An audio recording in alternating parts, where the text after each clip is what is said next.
"Why didn't you tell us you were having a birthday dinner?" my mother asked, her voice dripping with false concern. I stood in my parents' living room in Boise, Idaho, holding a box of leftover cake from the small celebration I'd had with 2 coworkers. My sister Brianna sat on the couch, scrolling through her phone, not even bothering to look up. "I did tell you," I said, keeping my voice steady. 3 weeks ago and again last week. "I texted you the day before." My mother waved her hand dismissively. "Oh, honey, you know how busy we've been with Brianna's promotion party planning. Speaking of which, we need to finalize the catering menu. Brianna, did you decide on the shrimp appetizers or the crab cakes?" That was it. That was the entire acknowledgement of my 28th birthday. 5 years in a row, now they'd forgotten. Not forgotten, actually. That would have been easier to swallow. They just didn't care enough to remember. "My name is Kayla, and I'm 28 years old. I work as a medical billing specialist at a large healthcare network, and I've been living alone in a modest apartment for the past 6 years. My sister Brianna is 25, works in marketing at a tech startup, and has always been the golden child. Everything she does deserves celebration. Everything I do barely registers as existing." I placed the cake box on the kitchen counter. Inside was a small chocolate cake with "Happy Birthday, Kayla" written in purple icing. I'd bought it myself from the grocery store bakery because no one else was going to. "Actually, I can't stay," I said. "I just wanted to drop this off since I couldn't finish it." "That's sweet, dear," my mother said, already turning back to Brianna. "Now about the guest list for your party. Should we invite the Thompsons? They have that lovely son who just moved back from Portland." I left without another word. Nobody noticed.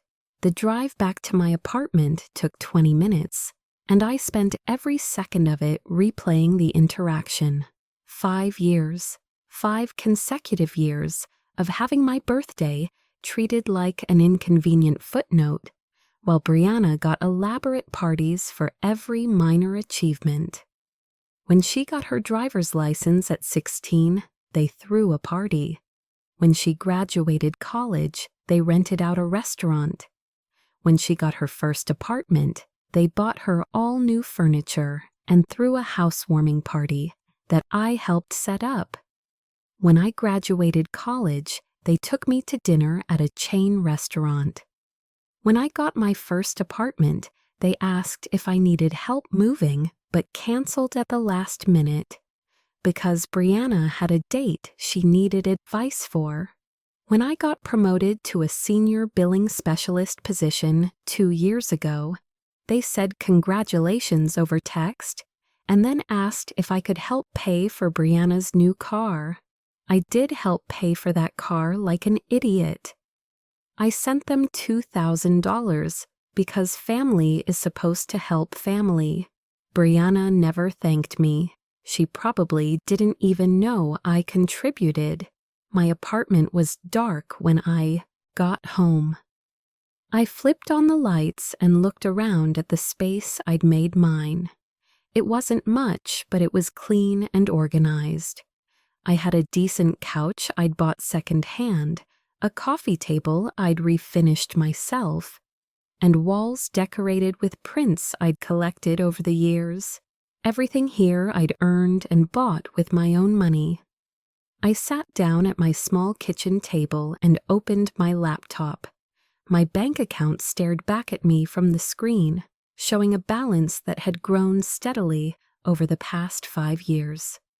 $48,000 in savings. I'd been putting away money religiously, living below my means, skipping vacations and new clothes and fancy dinners. I'd been saving for a house down payment, waiting for the right time, the right place. But why was I waiting for what? For my family to finally notice me? For them to acknowledge that I existed as more than just Brianna's older, less interesting sister? My phone buzzed. A text from my mother. Can you pick up the deposit check for Brianna's party venue tomorrow? We're swamped. I stared at that message for a long moment. Then I opened a real estate website and started searching for properties in coastal Oregon. Within an hour, I'd found it. A small beach house in Lincoln City, 2 hours from Boise. 1 bedroom, 1 bathroom, recently renovated. Ocean views available for immediate purchase. Asking price was $45,000. I bookmarked the listing and closed my laptop. Something was shifting inside me. A decision crystallizing that I'd been avoiding for years. I was tired of being invisible. I was tired of being taken for granted. I was tired of watching my family celebrate Brianna while treating me like an afterthought. This birthday was going to be different, not in the way I'd always hoped, with them finally remembering and caring. Different in a way that would make them notice whether they wanted to or not. The next morning, I called the real estate agent listed on the beach house property. Her name was Pamela, and she sounded surprised when I told her I wanted to make an offer that same day. Most people like to view the property first, she said.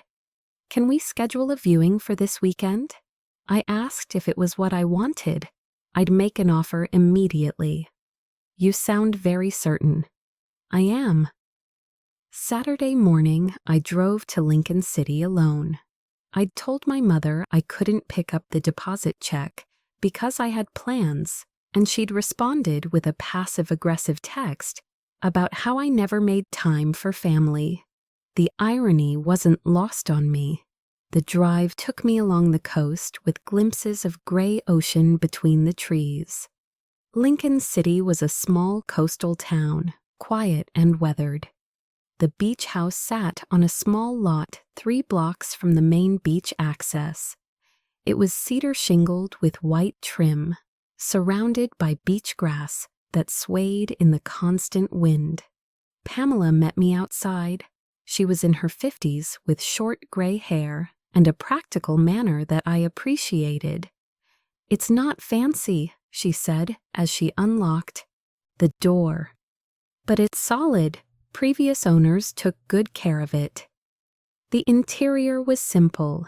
Hardwood floors throughout, a small kitchen with updated appliances, a living room with large windows facing west toward the ocean. The bedroom was cozy with built-in shelves and a view of the beach grass. The bathroom had a clawfoot tub that made me immediately picture long, quiet soaks with a book. I walked through each room slowly, imagining myself here, waking up to the sound of waves, drinking coffee on the small front porch, having a place that was entirely mine, where nobody could take me for granted because nobody would be invited unless I specifically chose to include them. I'll give you some time to think about it, Pamela said, but I shook my head. I don't need time. I want to make an offer. Full asking price. Cash. Her eyebrows rose. Cash? You have financing already arranged. No financing needed. I have the money. We spent the next 2 hours in a coffee shop going over paperwork. Pamela kept giving me looks that I couldn't quite read, somewhere between respect and concern.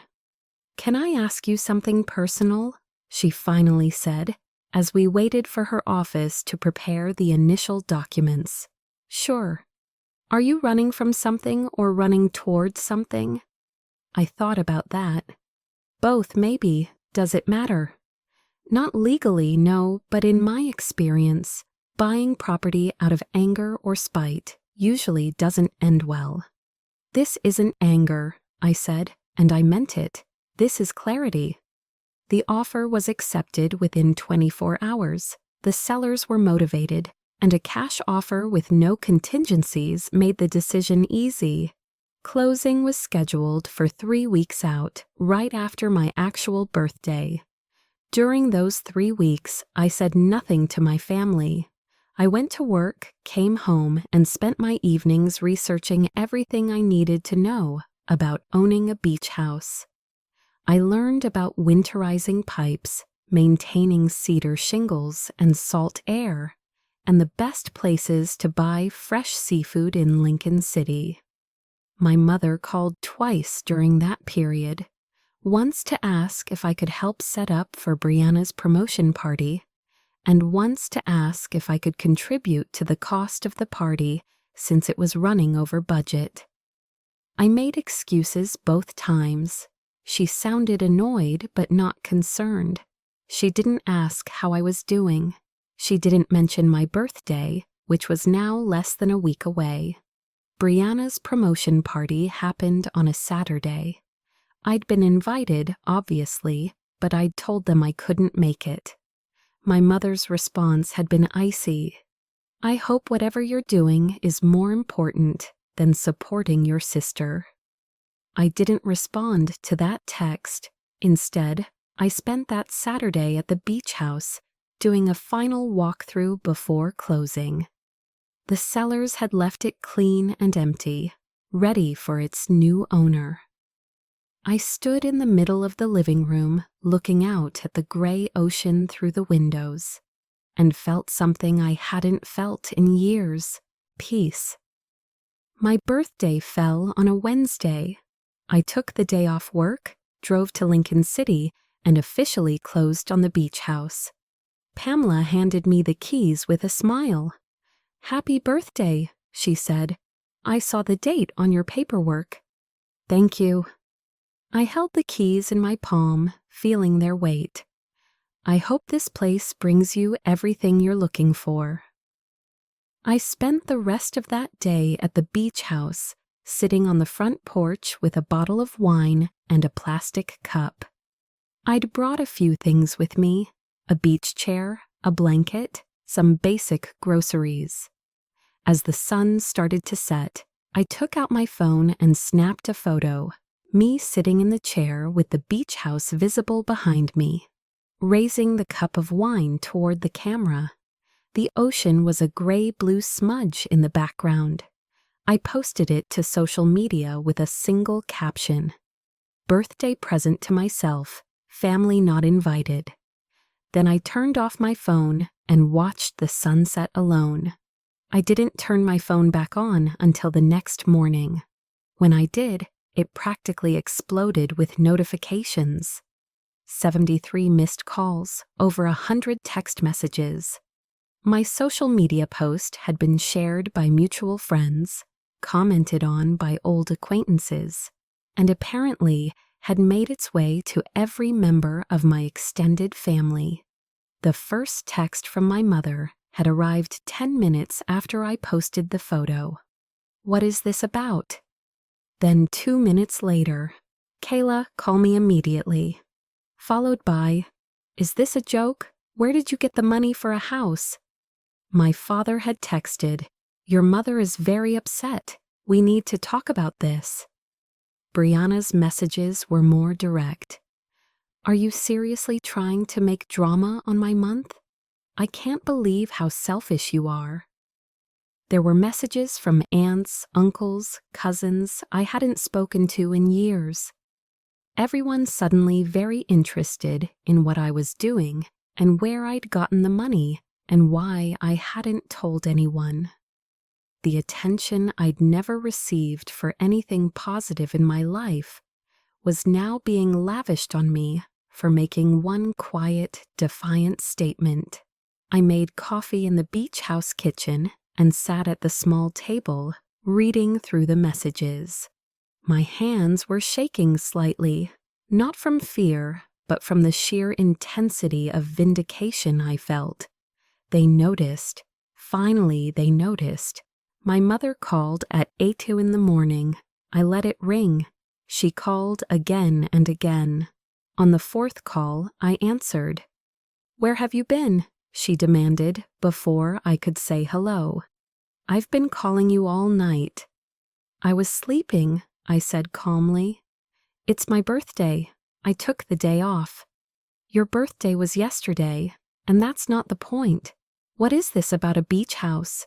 Did you actually buy a house without telling us? Yes. Silence on the other end. Then, how? Where did you get that kind of money? I saved it over 5 years. 5 years? You've been hiding money from us for 5 years? I almost laughed at that. Hiding it? It's my money, Mom. I didn't realize I needed to report my savings to you. Don't get smart with me. We're your family. You should have told us. We could have helped you find something better, closer to home. I like where it is, and I didn't want help.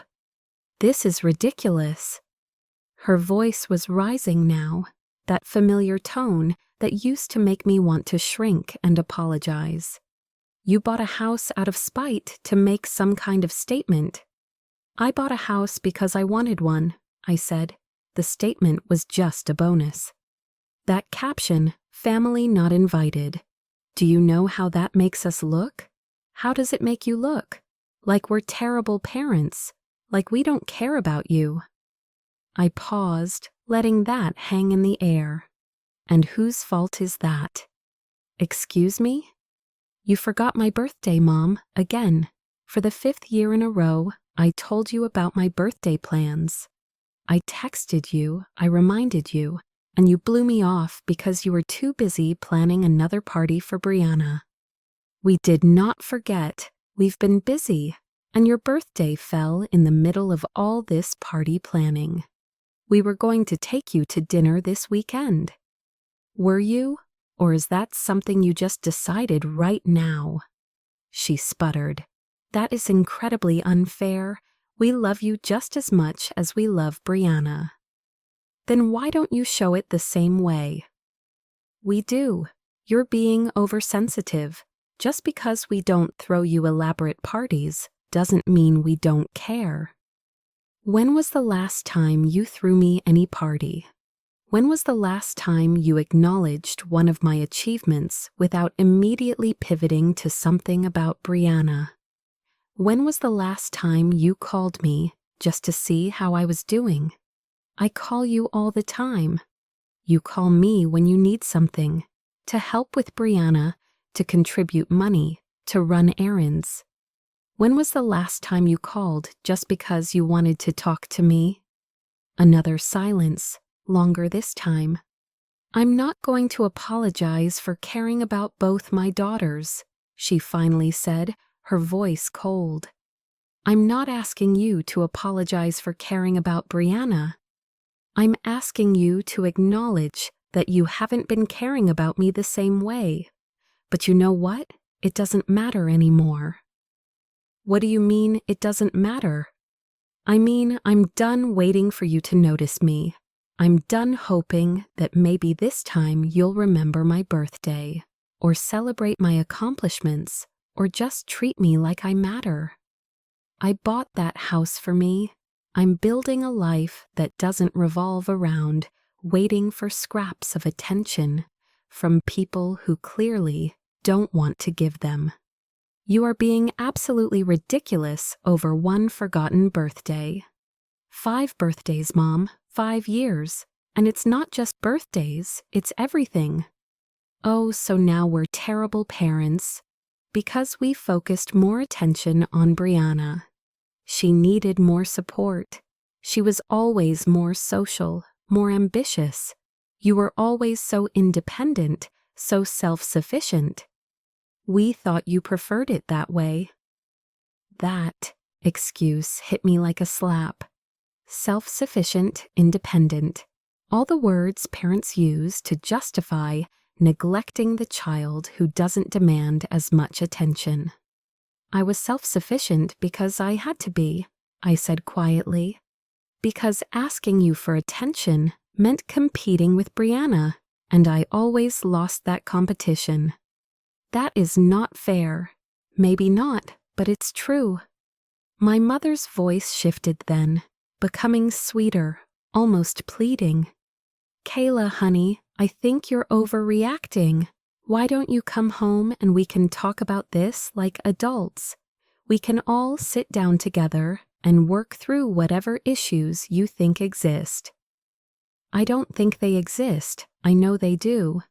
And no, I'm not coming home. I am home. This is my home now. You can't possibly mean to live in that beach house. You have a job here, a life here. I have a job I can do remotely if I want to, and my life is wherever I decide it is. What about Brianna's party next month? You promised you'd help.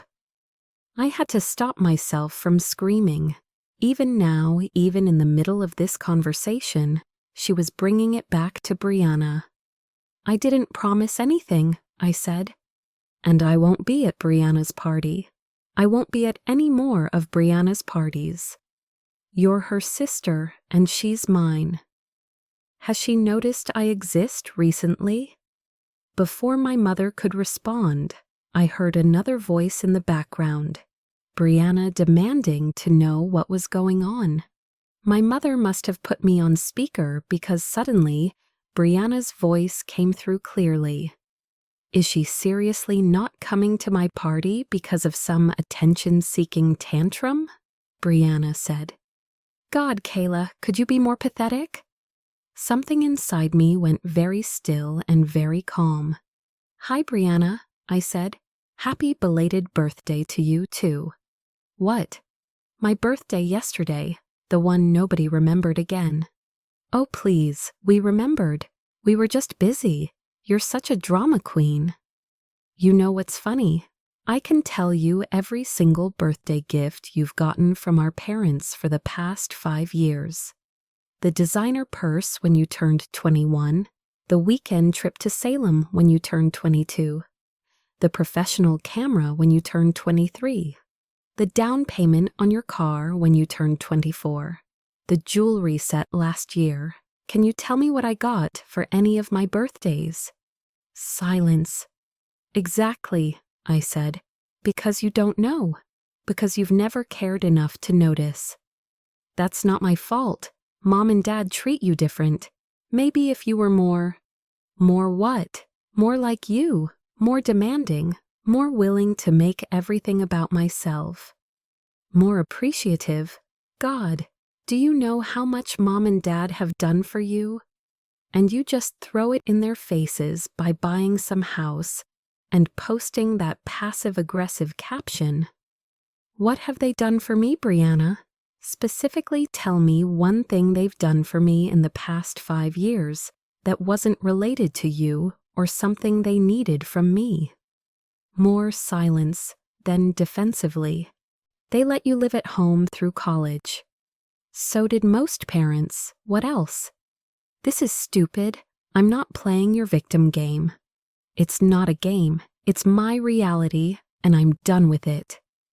I hung up before anyone could respond. My hands were shaking again, but I felt lighter than I had in years. I'd said it, all of it.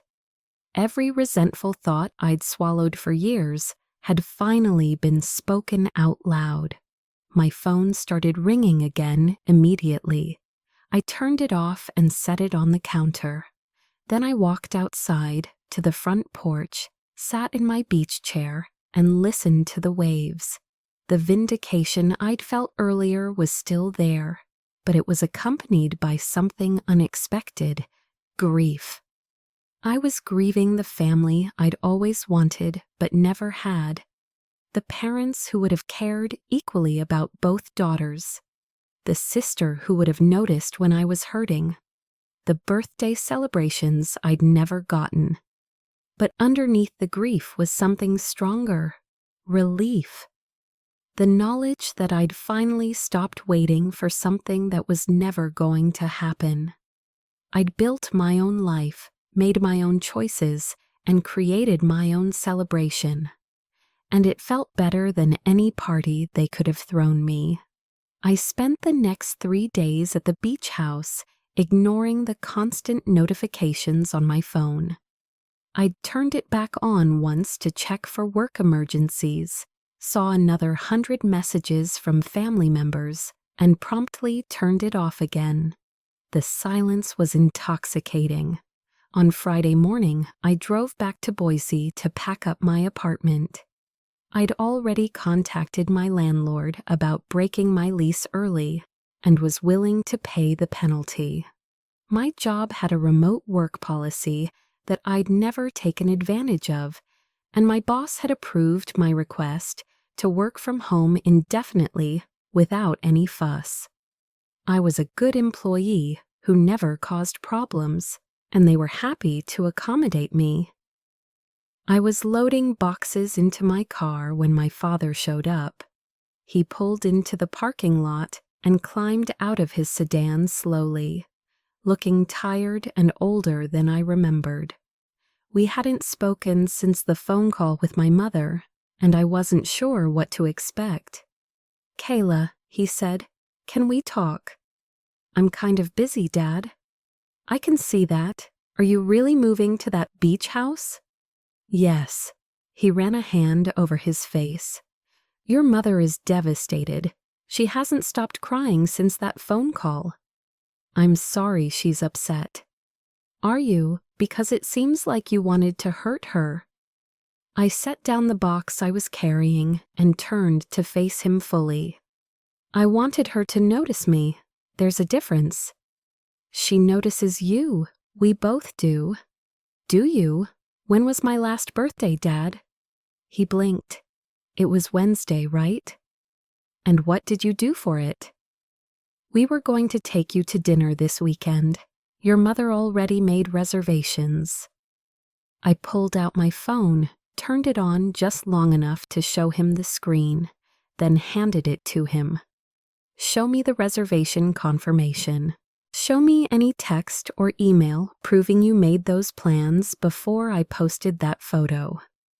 He stared at the phone, his face reddening. "I don't need to prove anything to you." "Because you can't. Because you didn't make those plans until after I called you out." "You're not upset that you hurt me, Dad. You're upset that I made other people see it." "That's not true. We love you, Kayla. Everything we've done has been for both you girls." "Everything you've done has been for Brianna. I've just been the supporting character in her story. The reliable older sister who helps out, contributes money, shows up when needed, and never complains about being overlooked." "You're exaggerating." "Am I? I helped pay for Brianna's car. Did you know that? Mom asked me for $2,000, and I gave it. Did Brianna ever thank me? Did you?" His expression shifted, something like shame flickering across his face. "I didn't know you contributed to that." "Of course you didn't, because you didn't ask where the money came from. You just accepted it and moved on. Just like you've accepted everything I've done for this family without ever acknowledging it. We appreciate what you do. No, you expect it. There's a difference. Appreciation requires acknowledgement. Expectation is just taking someone for granted." My father looked at the boxes in my car, then back at me. "What do you want from us, Kayla? An apology? Fine. I'm sorry we forgot your birthday. I'm sorry we haven't been as attentive as you wanted. But you're an adult now. At some point, you need to stop keeping score and just accept that families aren't perfect." "I'm not keeping score. I'm setting boundaries. And my boundary is that I'm done being invisible in this family." "You're not invisible. You're being dramatic." "Then name one thing I've told you about my life in the past 6 months. One interest, one goal, one problem I've mentioned." He opened his mouth, then closed it. I waited, but nothing came. "I got a promotion 8 months ago," I said quietly. "It came with a 15% raise and a new title. I told you and Mom at dinner. You said congratulations, and then immediately started talking about Brianna's new apartment. I don't think you even heard what position I was promoted to." "Senior billing specialist," he said quickly, and I could see him grasping for the memory. but his eyes told me he just guessed based on what he knew about my job. Nice try, senior revenue analyst, different department, different responsibilities. But you wouldn't know that because you never asked. Kayla, I have 2 daughters. I can't remember every detail of both your lives. I'm not asking you to remember every detail. I'm asking you to remember anything. But you can tell me exactly what Brianna's new apartment looks like, what her promotion entailed, and what she's been posting on social media.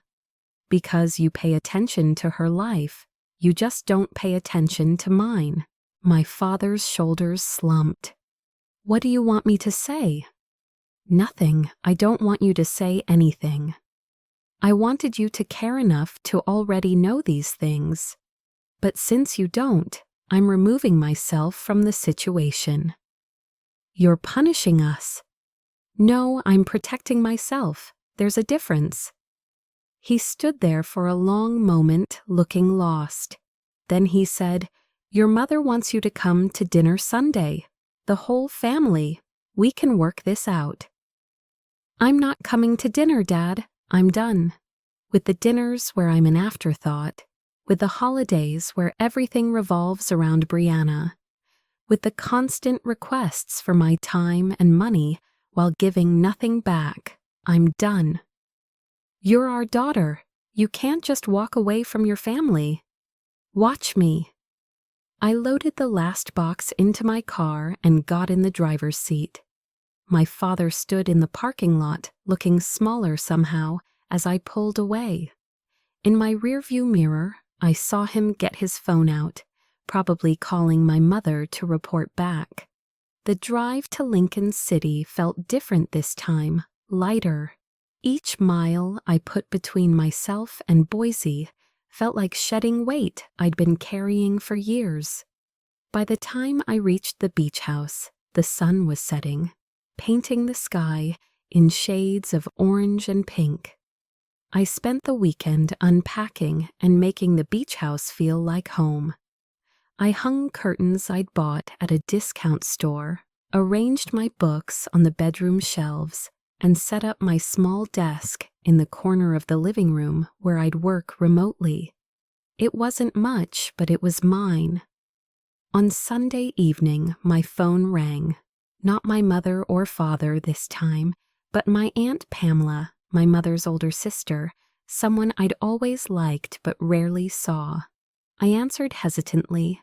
Kayla, honey, I saw your post, she said, and I just want you to know that I get it. You do? I do. Your mother and I grew up with a golden child dynamic too. I was you in that scenario. It took me years to set boundaries with our parents, and even longer to repair my relationship with your mom. I'm not sure I want to repair anything right now. I'm not saying you should, I'm just saying I understand.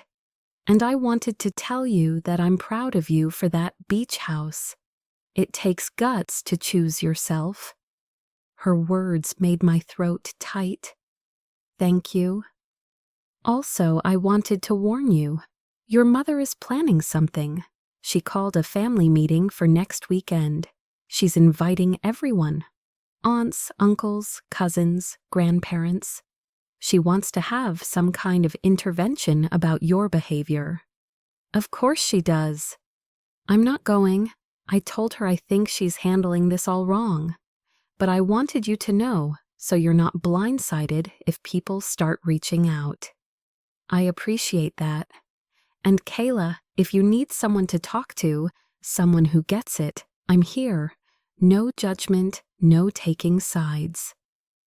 After we hung up, I sat on my porch and watched the waves. A family intervention.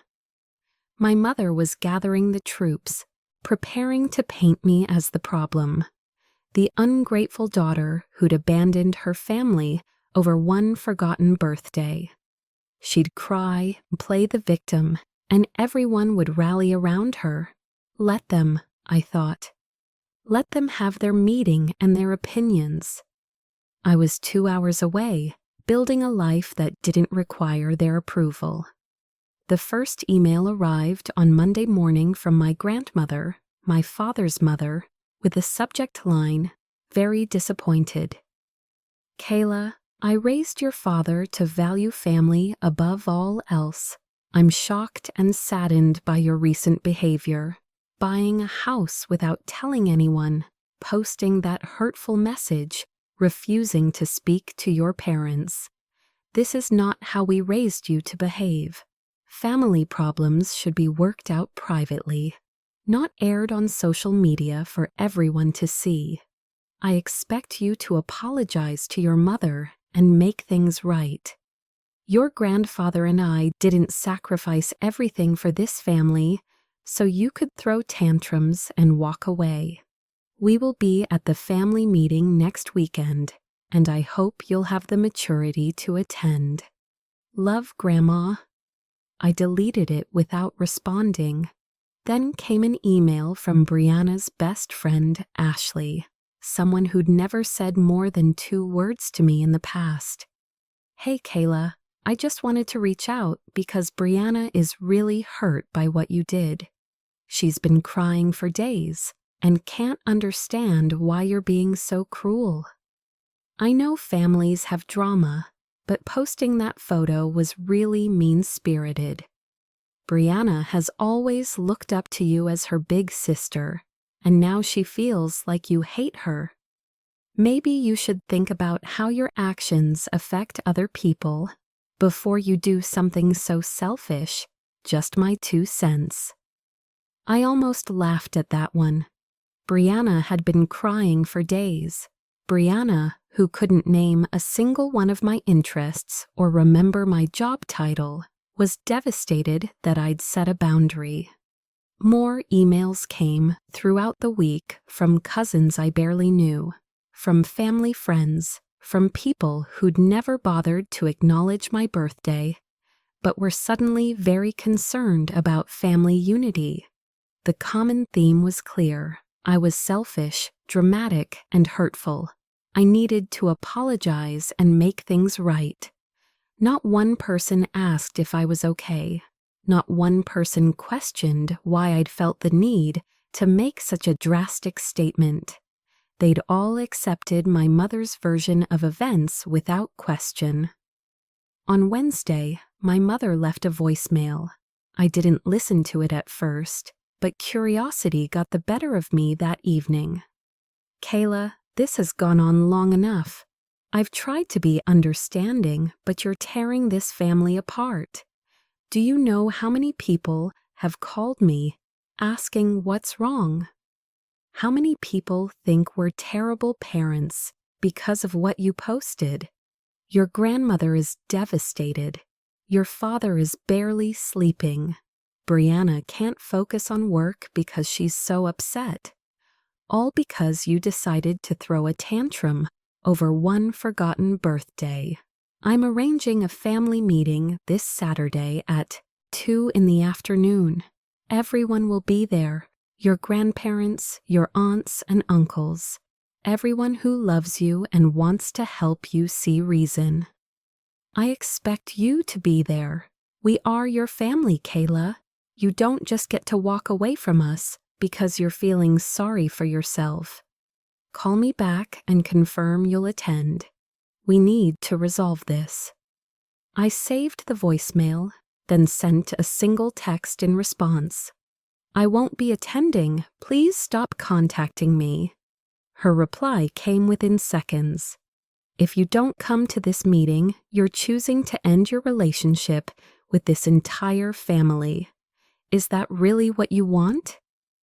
I stared at that message for a long time. The threat was clear. Show up and submit to their judgment or be cut off completely.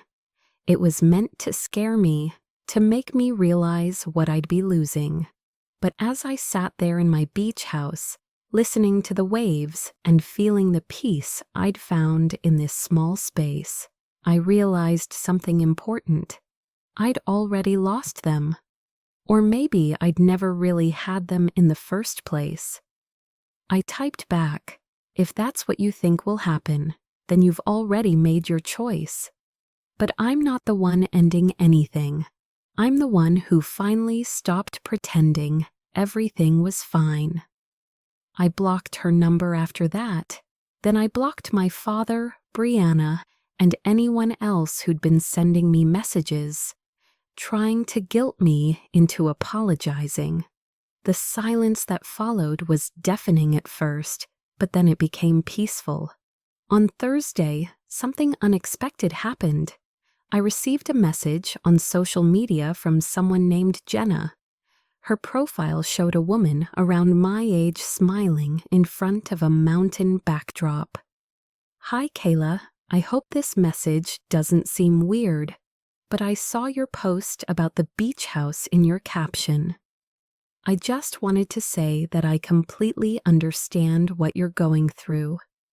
I went through something similar with my own family 3 years ago. They forgot my 30th birthday while throwing an elaborate party for my younger brother. And when I called them out on it, they made me feel like I was the problem for being too sensitive. It took me a long time to realize that I wasn't overreacting. I was just finally acknowledging a pattern that had been there my whole life. Setting boundaries with family is one of the hardest things to do, but also one of the most important. I don't know if you need to hear this, but you're not crazy. You're not selfish, and you're not wrong for choosing yourself. That beach house looks beautiful, by the way. I hope it brings you peace." I read that message 3 times, feeling tears prick my eyes. A complete stranger understood what my own family refused to acknowledge. I sent her a reply thanking her, and we ended up messaging back and forth for over an hour. She told me about her journey of setting boundaries, the family members who'd eventually come around, and the ones who never did. She told me it was okay to grieve the family I'd wanted while still protecting myself from the family I had. That conversation did more for me than any family meeting could have. Friday evening, my phone rang from an unknown number. Against my better judgment, I answered. "Kayla, it's Daniel." Daniel, my mother's younger brother. I hadn't heard from him in over a year. "Hi, Uncle Daniel.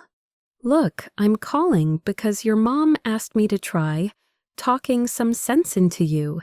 She's really upset about this whole situation." "I'm sure she is, but I'm not calling to do that. I'm calling to tell you I'm not going to that family meeting." I sat up straighter. "You're not?" "No, because I've been watching this play out. And honestly, I think your mom is out of line." "Really?" "Really. Look, I love my sister, but she's always had this way of rewriting history to make herself the victim. And I've seen how she treats you versus how she treats Brianna. I've seen it for years and never said anything. And I'm sorry for that." "Why didn't you say anything?" "Because it was easier not to. Because calling out family dynamics is messy and uncomfortable. But your post made me realize that my silence was part of the problem. So I'm telling you now, you're not wrong. You're not being dramatic, and you deserve better than what you've been getting." I couldn't speak for a moment. Finally, I managed. "Thank you. You have no idea how much that means." I do have some advice, though. Don't expect the rest of the family to see it that way. At least not right away. Your mom has already shaped the narrative, and most people are going to believe her version. They're going to think you're the problem. I know. But eventually, some of them will figure it out. It might take months or even years, but people who really care will come around. Until then, you just keep doing what you're doing. Take care of yourself first. After we hung up, I walked down to the beach. It was almost dark, the sky turning deep purple. The sand was cool under my bare feet, and the waves crashed rhythmically against the shore. I thought about everything that had happened in the past week and a half. The hurt, the anger, the confrontations, the unexpected support from strangers and distant family members. Saturday afternoon came, and I imagined my family gathering at my parents' house 2 hours away. I pictured them sitting in the living room, probably with coffee and pastries my mother had fussed over arranging. My grandmother would be in her usual chair, my grandfather beside her, aunts and uncles on the couch, cousins scattered around, all of them waiting for me to show up so they could stage their intervention. I was at the farmer's market in Lincoln City instead, buying fresh vegetables and locally caught salmon. The vendor, an older man named Carl, had been friendly every time I'd stopped by. Today, he asked if I was settling into the area okay. I am, I told him. Better than I expected, actually. Good to hear. We like having new folks who appreciate the quiet. It struck me then how simple that exchange was. No demands, no expectations, no hidden agendas. Just a friendly conversation between two people. When was the last time I'd had that with my own family? My phone buzzed as I was walking back to my car. Another unknown number. I almost didn't answer, but something made me pick up. Kayla, it's Aunt Pamela again. Hi, how are you? I'm fine, honey. I just wanted to call and tell you what happened at the meeting. You went? I did. I changed my mind last minute because I wanted to see exactly what your mother was planning. And honestly, it was worse than I expected. My stomach tightened. What happened? Your mother spent the first 20 minutes crying and telling everyone how you'd broken her heart, how she'd given you everything and you'd thrown it back in her face, how you'd bought that house just to hurt her and make her look bad. She painted this picture of you as this ungrateful, selfish daughter who was punishing the whole family over nothing. Of course she did. Then your grandmother started in about how disrespectful young people are these days, how nobody values family anymore. Your father just sat there looking miserable, but not contradicting anything. Brianna played the hurt little sister perfectly, talking about how she'd always looked up to you and couldn't understand why you hated her now. I don't hate her. I know that, but that's the story they're telling. And most of the family bought it. They spent an hour discussing how to handle you, what consequences there should be for your behavior, whether they should cut you off financially. They don't give me money. I haven't taken anything from them in years. I pointed that out. I also pointed out that I couldn't remember the last time anyone acknowledged your birthday, and that maybe there was a reason you felt overlooked. Your mother did not appreciate that. What did she say? She said I was enabling your victim mentality, that you'd always been overly sensitive and dramatic, and that by supporting you, I was making things worse. Then your grandmother asked me to leave if I wasn't going to be constructive. Pamela, I'm so sorry. Don't apologize. I told them they should be ashamed of themselves for turning this into an intervention instead of looking at their own behavior. Then I left. But Kayla, I wanted you to know what you're dealing with. They've decided you're the problem, and they're not going to examine their own actions. At least not anytime soon. I appreciate you telling me. There's one more thing. After the meeting, your cousin Jason pulled me aside. He said he'd been thinking about how the family treats you, and he realized he's been part of the problem too. He wanted me to tell you he's sorry and that he understands why you left. That surprised me. Jason was Brianna's age, and they'd always been close. Really? Really? So it's not everyone, Kayla. There are people who see what's happening. We're just not the loudest voices right now. After Pamela hung up, I sat in my car in the parking lot and processed what she'd told me. My family had gathered to discuss me like I was a problem to be solved rather than a person who'd been hurt. They'd decided I was wrong without ever considering that their own behavior might have contributed to my decision. And instead of reaching out to ask what had led to this breaking point, they demonized me for setting a boundary. I drove back to the beach house and spent the rest of the afternoon organizing my home office. As I worked, I thought about the family meeting and what it represented. They'd given me an ultimatum: submit to their judgment or lose them forever. But the truth was, I'd been losing them my whole life. This just made it official. Sunday morning, I woke up to an email from my father. The subject line was final attempt. Kayla, your absence from yesterday's family meeting spoke volumes. Your mother is heartbroken, your sister is devastated, and your grandparents are extremely disappointed. We gave you every opportunity to make this right, and you chose not to take it. Effective immediately, we will be removing you from the family trust, the family cell phone plan, and any shared accounts. Your mother has asked me to tell you that you are no longer welcome at family gatherings until you apologize and make amends. This is not what any of us wanted, but you've left us no choice.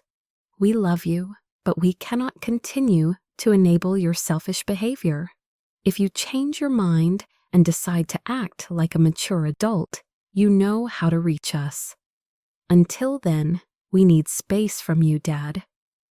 I read it twice, waiting for the pain to hit, the grief, the panic, the desperate need to fix things. But it didn't come. Instead, I felt something closer to relief. I wasn't on the family trust because they'd never put me on it in the first place. That was only for Brianna. I'd been paying for my own phone for 3 years, and the only shared account I had with them was an old streaming service login that I never used. They were cutting me off from things I'd never had or no longer needed. I typed out a response. I accept your decision. I hope you all find peace with your choices, as I've found peace with mine. Take care. Then I closed my laptop and went for a walk on the beach. The morning was gray and foggy, the kind of weather that would have depressed me in my old life. But now it felt appropriate, cleansing somehow. The fog obscured everything more than 20 feet away, creating a sense of isolation that should have been lonely, but instead felt safe. When I got back to the house, I had a new email from Brianna this time. Kayla, I need you to know how much you've hurt me. I thought we were close. I thought you were someone I could count on. But you've shown your true colors by abandoning the family over something so stupid. Mom is devastated. Dad looks 10 years older. Grandma says she might not have much time left, and you're making her final years miserable. All because you wanted attention. Well, congratulations, you got it. I hope you're happy in your little beach house, living alone with no one who loves you, because that's what you chose. You chose a house over your family. And when you realize how big of a mistake that was, don't come crawling back, expecting us to welcome you with open arms. Some things can't be undone. I'm done with you. I stared at that email for a long time. The manipulation was so obvious, it was almost funny. The guilt tripping, the emotional blackmail, the assumption that I was the one who'd ruined everything. Not one word acknowledging their role in any of this. Not one moment of self-reflection or empathy. I didn't respond. I saved the email in a folder I created called Evidence, along with all the other messages from the past 2 weeks. Then I made myself breakfast and sat on my porch watching the fog slowly lift. My phone rang around noon. Another unknown number. This time I let it go to voicemail. When I checked it later, it was my grandmother. "Kayla, this is your grandmother. I don't understand what's gotten into you, but this behavior is unacceptable. We raised you better than this. Your mother is beside herself with grief, and your grandfather's blood pressure has been through the roof, worrying about this situation. We are too old to deal with this kind of drama. You need to put aside your pride and apologize to your mother immediately. Family is the most important thing in life, and you're throwing it away over nothing. Call me back so we can discuss this like reasonable people." I deleted the voicemail without responding. Then I blocked that number too. By Monday morning, I'd blocked 17 phone numbers and countless social media accounts. The messages kept coming from new angles.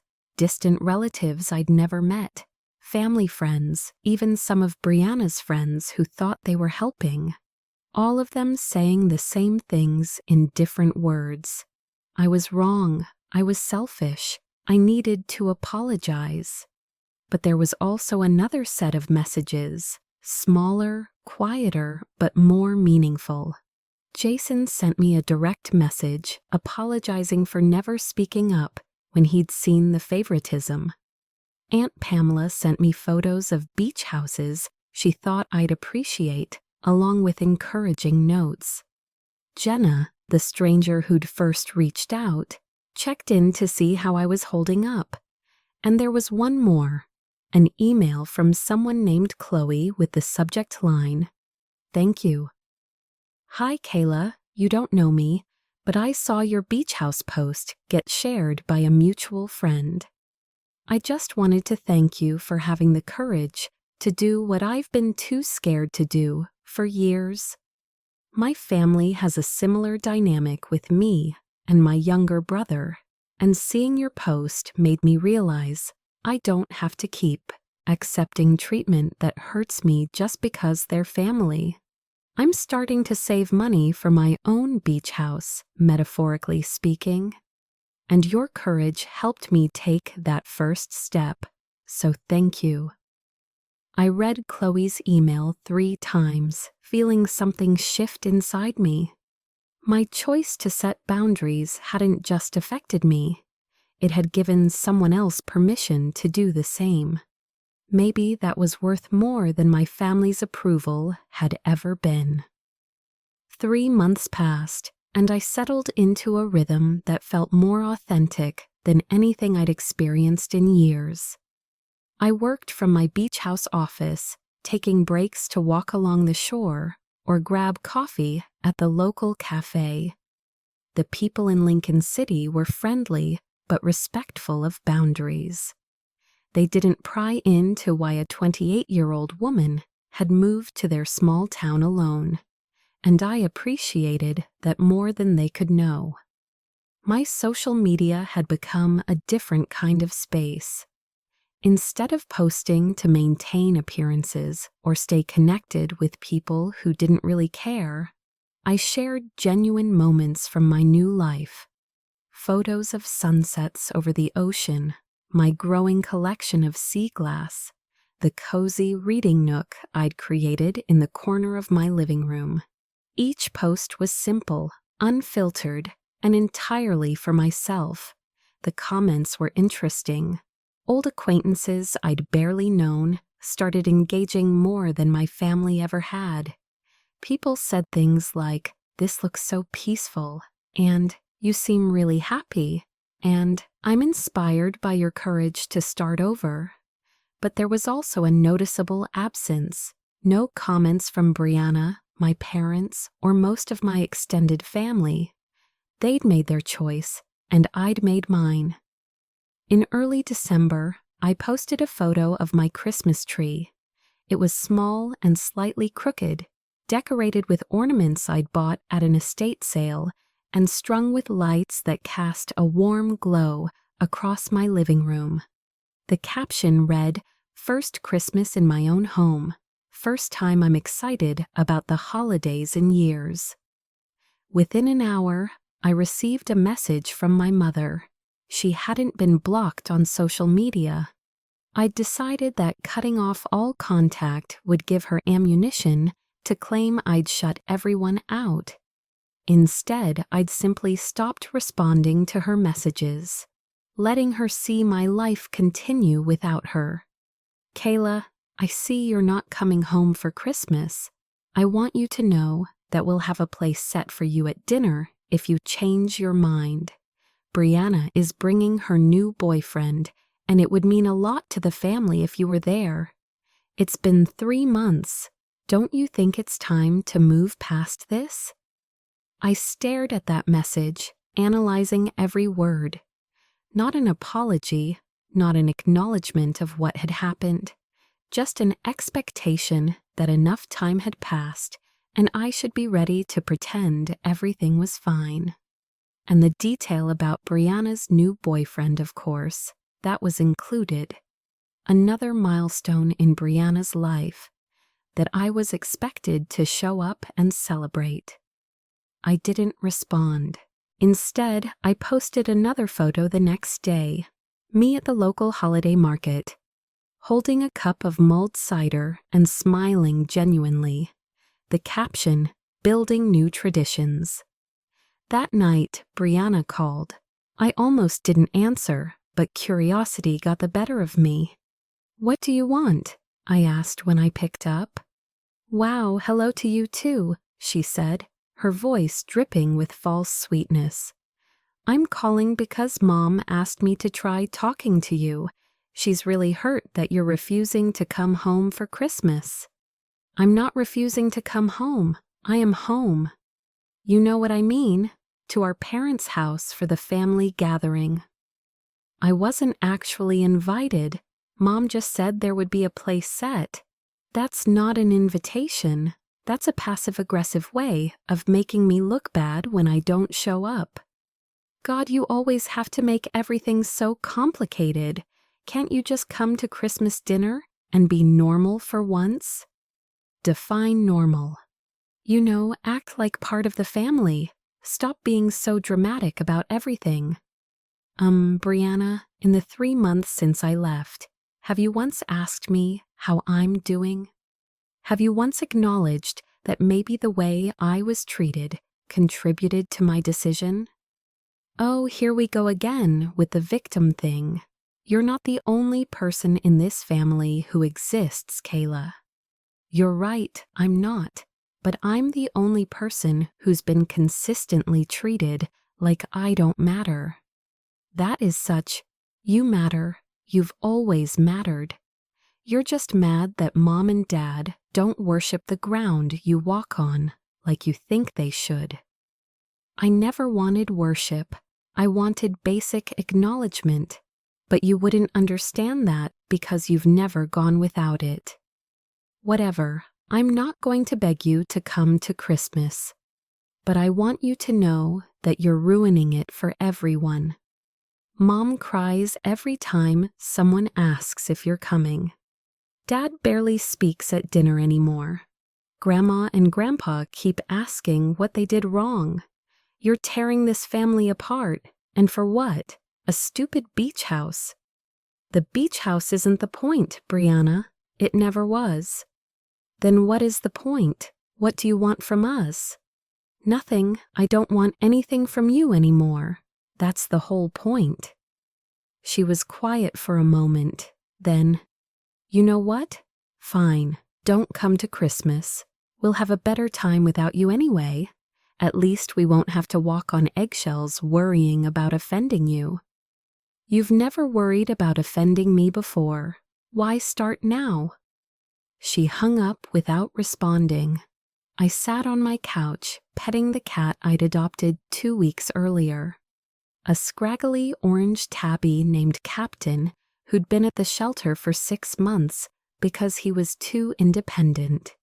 He purred in my lap, completely content, asking for nothing but occasional food and the freedom to come and go as he pleased. We understood each other perfectly. My phone buzzed with a text from Aunt Pamela. "I heard Brianna called you. Don't let her get in your head. You're doing great." I smiled and sent back a heart emoji. Pamela had become an unexpected ally, checking in regularly and offering support without trying to fix the situation or push me to reconcile.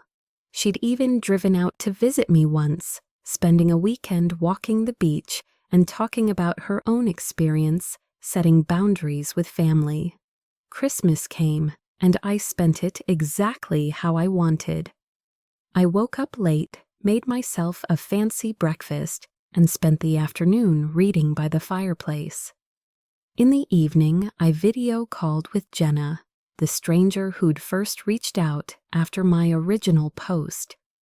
We'd become genuine friends over the past 3 months, bonding over our similar experiences with family dynamics. She lived in Colorado and was planning her own escape from a toxic family situation. "How are you holding up?" she asked, her face filling my laptop screen. "Surprisingly well. I thought I'd feel sad or lonely today, but mostly I just feel peaceful." "That's because you're not performing anymore. You're not pretending to be happy in a situation that makes you miserable." "Exactly. My family wanted me to come back and act like nothing happened. Play the role of dutiful daughter and sister, smile through dinner, and never mention that they've spent years making me feel invisible. And instead, you chose yourself? That's not selfish, that's survival." We talked for over an hour, and when we hung up, I felt more supported than I'd ever felt at a family gathering. I posted one photo that day, my cat curled up on the couch with the Christmas tree lights glowing in the background.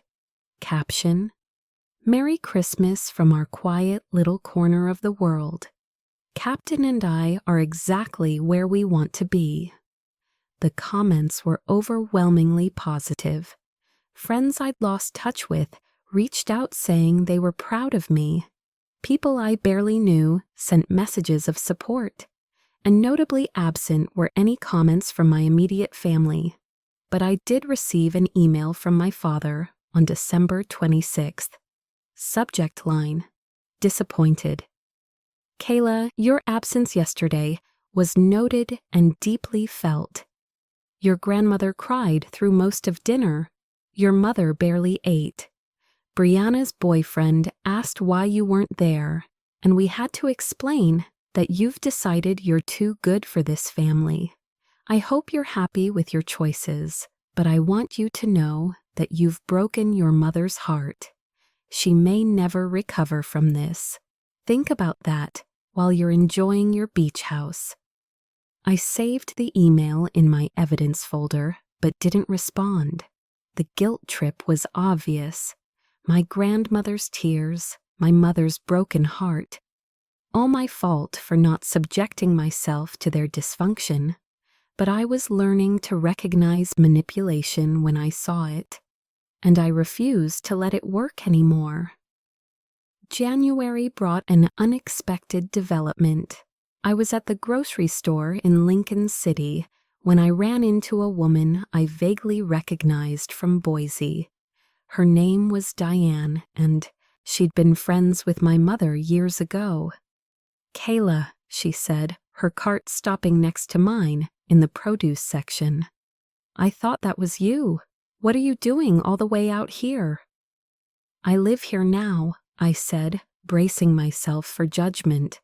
"Really, good for you. I heard about what happened with your family. Your mother called me a few months ago, very upset. I'm sure she was. She told me her version of things, but honestly, Diane lowered her voice, kinda conspiratorially. I always thought she was too hard on you. The way she talked about Brianna versus how she talked about you, it was noticeable. I never said anything because it wasn't my place.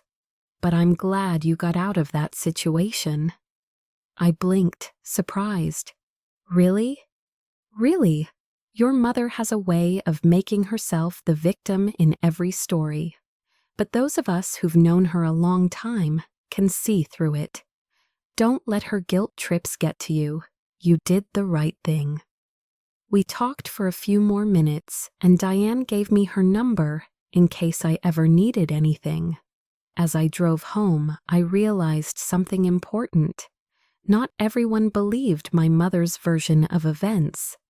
Some people had been watching the family dynamics for years and had drawn their own conclusions.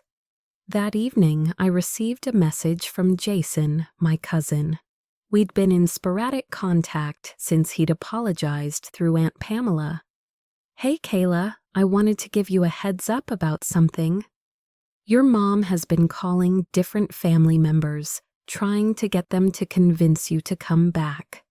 She's telling people you're having some kind of mental breakdown and need an intervention. Just wanted you to know in case anyone reaches out. Thanks for the warning. What are people saying? Mixed reactions. Some people believe her, but others are starting to ask questions like why you'd have a breakdown that resulted in you buying a house, getting a cat, and seeming genuinely happy in all your posts. It doesn't add up because it's not true. I know, and more people are figuring that out. Uncle Daniel told Grandma that he thinks Mom is the problem, not you. Grandma didn't take it well, but at least someone said it out loud. Over the next few weeks, I noticed a shift in the family dynamics, at least from what I could observe through social media and occasional updates from Pamela and Jason. My mother's narrative was starting to crack. People were noticing that I seemed happy and healthy, not broken and desperate. They were noticing that my mother's stories about me kept changing. First, I was ungrateful. Then I was having a breakdown. Then I was being manipulated by bad influences. In February, I received an unexpected visitor. I was working on my laptop when someone knocked on my door. I opened it to find Brianna standing on my porch, looking uncomfortable and out of place in her designer coat and impractical boots. "Can I come in?" she asked. I stood in the doorway for a moment, debating. Then I stepped aside. "Fine." She walked in and looked around, taking in the cozy space I'd created, the bookshelves, the comfortable furniture, the artwork I'd hung.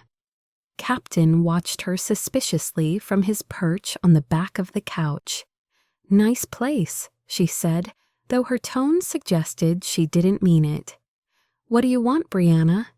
She sat down without being invited, crossing her legs and looking at me with an expression I couldn't quite read. "Mom sent me." "Of course she did." "She's worried about you. We all are." "You're not worried about me. You're annoyed that I'm not playing my role anymore." "What role?" "The supportive older sister who shows up when needed and fades into the background the rest of the time. The one who contributes money and time, but never asks for recognition. The one who makes you all look good without requiring any effort in return." Brianna's jaw tightened. "That's not fair." "Isn't it? When was the last time you asked about my life? When was the last time you remembered something I told you about my job, my interests, my goals? I know you work in medical billing, revenue analysis. I haven't worked in billing for 2 years, But you wouldn't know that because you've never asked. She looked away, uncomfortable. Okay, fine. Maybe I haven't been as attentive as I should have been, but that doesn't mean you get to cut us all off. I didn't cut anyone off. I set boundaries. There's a difference. Boundaries that exclude your entire family from your life. Boundaries that protect me from being taken for granted. If you can't see the difference, that's part of the problem. Brianna stood up abruptly. I didn't come here to argue with you. Then why did you come? Mom wanted me to tell you something. She's planning to come see you next week. She wants to talk this out, face to face, whether you want to or not. She's not welcome here. She's coming anyway, and she's bringing Dad and Grandma. They're going to make you listen to reason. There's nothing to talk about. I've made my choice. You don't get to just walk away from family, Kayla. That's not how it works. It's exactly how it works when family treats you like you don't matter. I'm done explaining this to people who refuse to understand. Brianna moved toward the door, then turned back. You know what? You're right about one thing. I never paid much attention to your life, but that's because you never made it interesting. You were always just there, quiet, boring, doing your little job, and living your little life. Mom and Dad focused on me because I gave them something to be proud of. Maybe if you'd done something worth noticing, they would have noticed you. The words hung in the air between us, cruel and honest in a way Brianna had never been before. I could see she regretted them immediately, but it was too late to take them back. Get out, I said quietly. Kayla, get out of my house and tell Mom not to bother coming next week. If she shows up, I'll call the police for trespassing. Brianna left without another word. I locked the door behind her and stood there shaking, not with hurt, but with anger. After all these months, after everything that had happened, she still didn't get it. She'd revealed exactly what they all thought, that I was boring, unworthy of attention, nothing special, and they'd decided that justified their treatment of me. I pulled out my phone and sent a group text to my mother, father, and Brianna. If anyone from this family shows up at my house uninvited, I will call the police. I am not interested in conversations, interventions, or reconciliation. Leave me alone. My mother's response came within minutes. You can't stop us from visiting our daughter. We have a right to check on you. I forwarded that text to Aunt Pamela with a message. Do I need a lawyer? Her response, possibly. Let me make some calls. The attempted visit never happened. Aunt Pamela contacted a lawyer friend who sent my parents a formal cease and desist letter, warning them that showing up at my property uninvited would constitute harassment. My mother was furious, leaving me multiple voicemails about how I'd gotten lawyers involved and was treating my own family like criminals. I saved every voicemail, every text, every email. My evidence folder had grown considerably, documenting 3 months of manipulation, guilt trips, and threats. I didn't know if I'd ever need it, but having it gave me peace of mind. In March, something shifted. I posted a photo of myself at a local art show, smiling next to a painting I'd bought from a local artist. The caption was simple: supporting local artists and feeling grateful for this community that's welcomed me. The comments were mostly positive, but one stood out, from my grandmother. You look happy, dear. I'm glad you found peace, even if it's away from us. I'm sorry we made you feel like you had to leave to find it. I stared at that comment for 10 minutes, reading it over and over.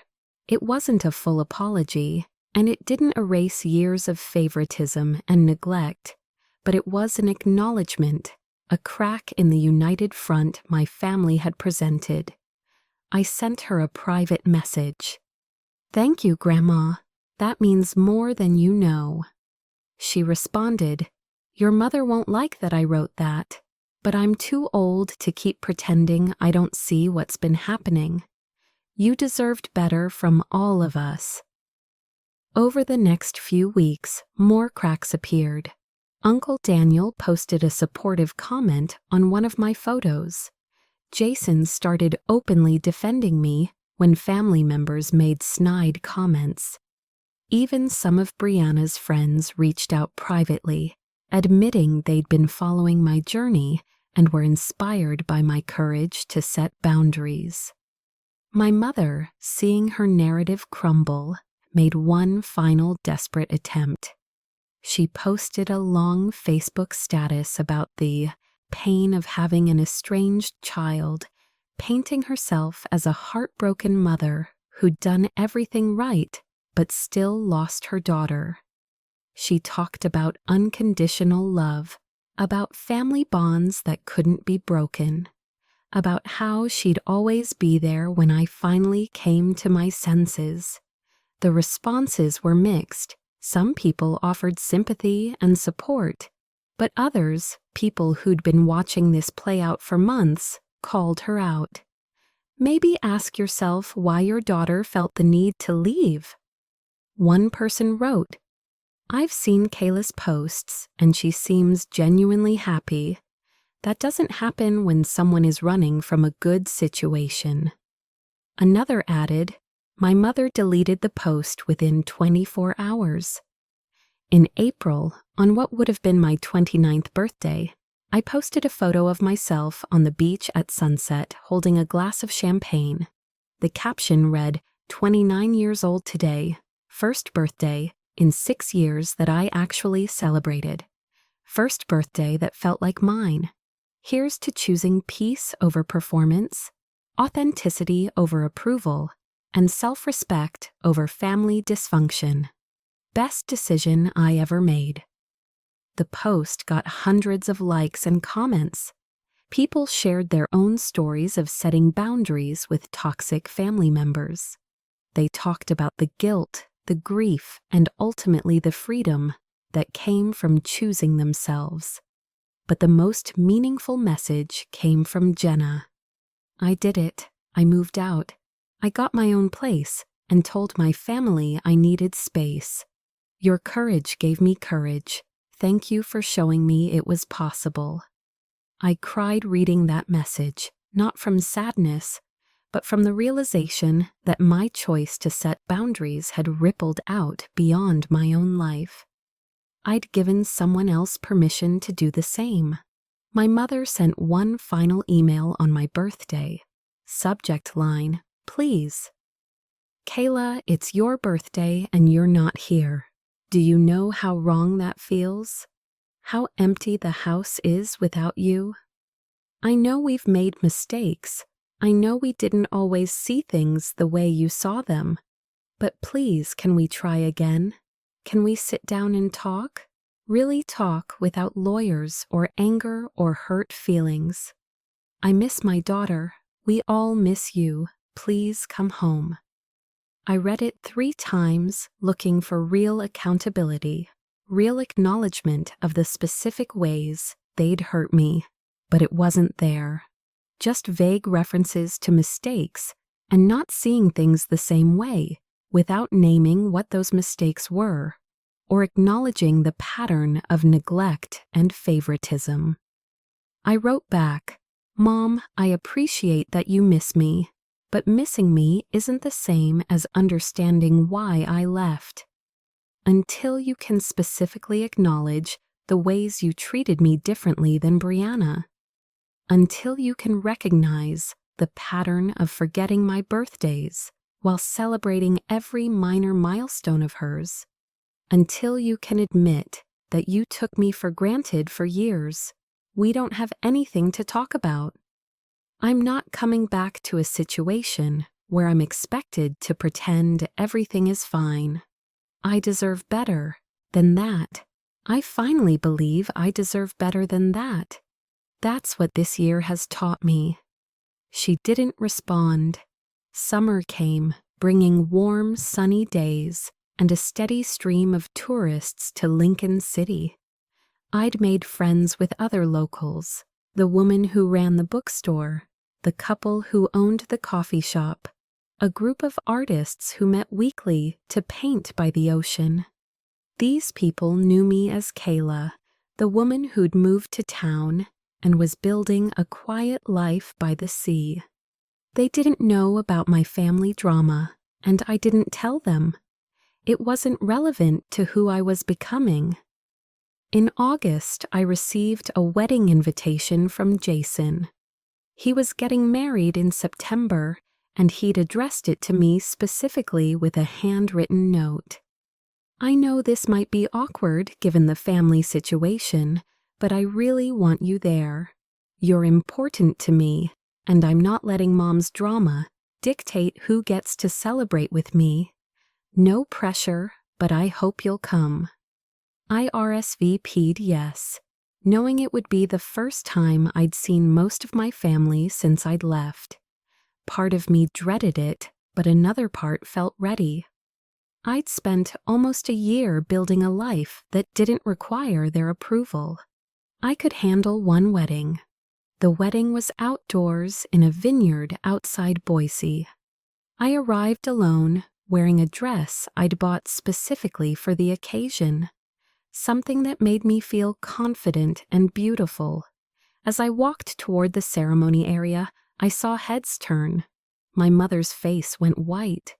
Brianna's expression was unreadable, but Jason lit up when he saw me and immediately came over to hug me. "You came," he said, genuine happiness in his voice. "Of course I came. I wouldn't miss it." The ceremony was beautiful, and during the reception, something interesting happened. People approached me, cousins, aunts, uncles, family friends. They asked about my life in Lincoln City, complimented me on how happy I looked, and several admitted they'd been following my social media and were inspired by my journey. My mother kept her distance, watching from across the room with a pinched expression. Brianna ignored me entirely. My father looked like he wanted to approach, but couldn't figure out how.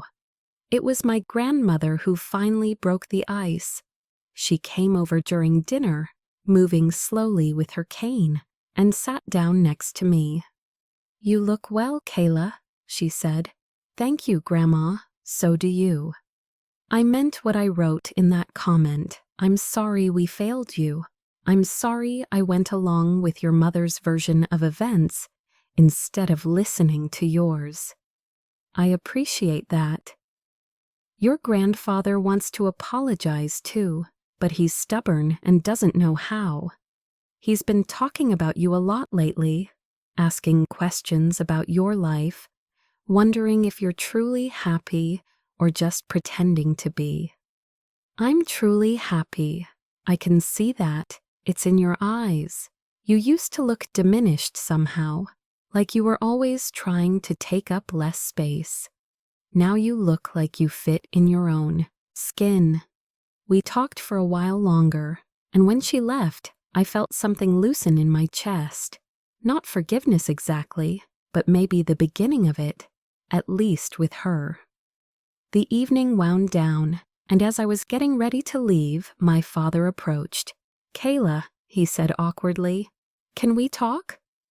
We walked outside to the vineyard's garden, away from the noise of the reception. "You look good," he said finally. "Thanks." "Your mother, she's not ready to admit she was wrong. Maybe she never will be, but I've been thinking a lot about what you said, about how we treated you versus how we treated Brianna. And I think you were right." I waited, not making it easy for him. "I can't give you back those years," he continued.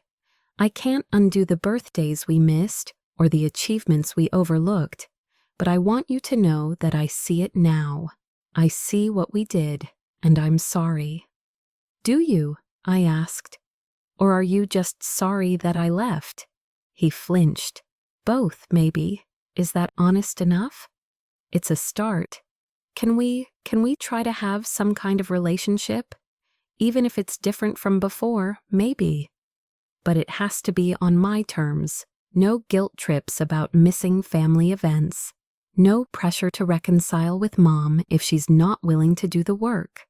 No expecting me to go back to being invisible. I understand, and Dad, if you ever forget my birthday again, we're done permanently." He nodded, his eyes wet. "I'll put it in my calendar with reminders, multiple reminders." We hugged briefly and awkwardly, and then I left the wedding. As I drove back to Lincoln City, windows down and music playing, I felt something I hadn't expected. Hope.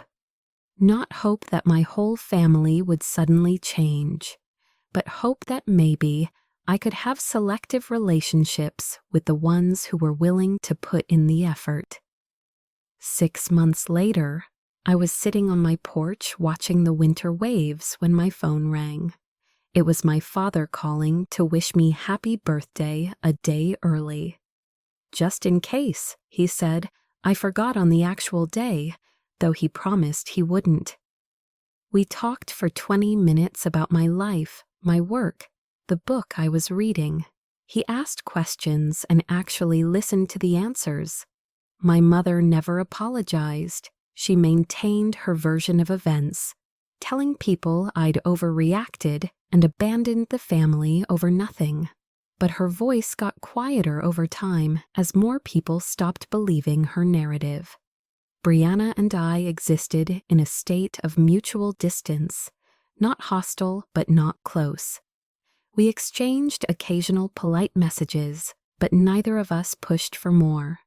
My grandmother called every few weeks, and we developed a relationship that felt honest in a way it never had before. Jason and I stayed close, and Aunt Pamela became one of my best friends. Uncle Daniel visited Lincoln City twice, both times bringing his wife and kids for weekend beach trips. The family I'd been born into had fractured, but in the breaking I'd found the people who actually cared about me as a person rather than as a role to fill. And I'd built a chosen family in Lincoln City. Friends who knew my worth without me having to prove it, who celebrated my successes without comparing them to anyone else's, who remembered my birthday without reminders. As for the beach house that had started everything, it remained my sanctuary, my proof that choosing myself hadn't been selfish. It had been survival. Every morning I woke up to the sound of waves, and every morning I was grateful for the courage it had taken to post that one simple photo with that one simple caption. Birthday present to myself, family not invited. My family's dysfunction had cost them a daughter, but their rejection had given me something far more valuable, myself. Looking back on that revenge journey now, I realized it had never really been about revenge at all. It had been about reclaiming my voice, my worth, and my right to be seen. The beach house wasn't a weapon, it was a mirror, forcing my family to see exactly what they'd been doing for years. Some of them finally looked, some of them never would. And I'd learned to be okay with both.